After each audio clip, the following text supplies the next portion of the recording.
Usapang PBA ulit mga kabakets, crucial ang game mamaya ng Magnolia Hotshots at Rain or Shine na Last Two Painters. Nagtatangka itong Hotshots sa gawan ng pwestong Rain or Shine. Pero kapag nanalo naman ng Rain or Shine, secured ng twice to beat advantage nila. Barangay Ginebra, Meralco Balls at Converge Fiber Xers may pag-asa pa.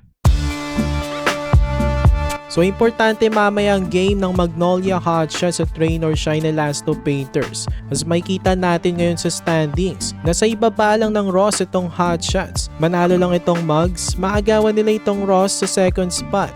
Tas delikado magiging kalagayan ng Ross kasi pwede pa mawala sa kanilang twice to beat advantage dahil marami pang team sa ibaba ang kumakatok-katok sa pinto.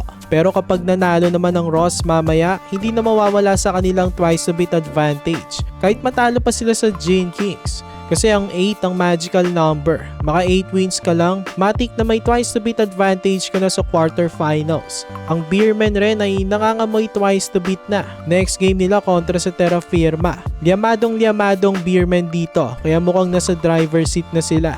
Tapos karamihan pa ng mga teams nakadikit nila sa standings, tinalo nila nitong elimination round. So kapag nakatabla nila ito sa dulo, sila ang aangat.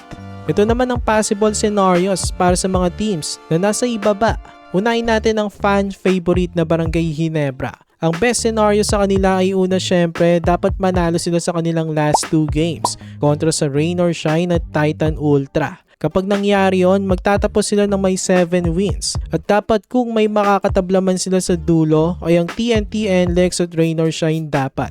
Dahil ayun yung mga tinalo nila. Assuming na tatalunin nga ng Ginebra itong Ross. Nung elimination round, malaking hatak sa Jeans yung blowout wins nila sa NLEX at TNT. 30 points nga ang lamang ng Ginebra sa NLEX. Tapos 15 points naman sa tropang 5G. So malaking hatak yon sa Ginebra kapag nakatabla nilang mga ito.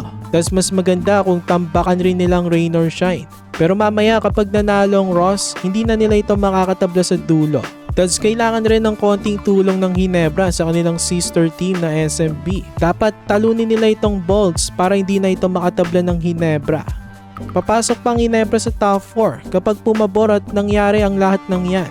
Ang Meralco naman crucial ang last game nila sa Beermen. Kapag tinalo nila ito, makikigulo rin sila sa standings. Kapag natalo naman sila, babay na sa twice to beat advantage. Ganyan lang kasimple mga kabakets. Napakahalaga rin ang laban ng Converge at NLEX. Maglalaban sila para sa 7 wins. Itong numero na ito ay target nga ng ibang mga teams na nagkakapol sa top 4. So kung sinong matatalo dito sa Converge at NLEX, babay na rin ang twice to beat advantage. Para sa Ginebra, panalangin nila ang NLEX ang manalo. Kasi okay lang kung itong isa sa mga makatabla nila sa dulo dahil tinambakan nga nila ito ng elimination round.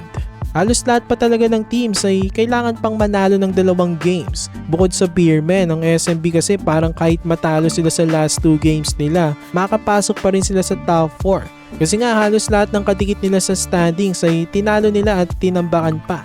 Habang ang Rain or Shine naman ay 1 win away na lang. So ayan lang mga kabakets ang update natin ngayon.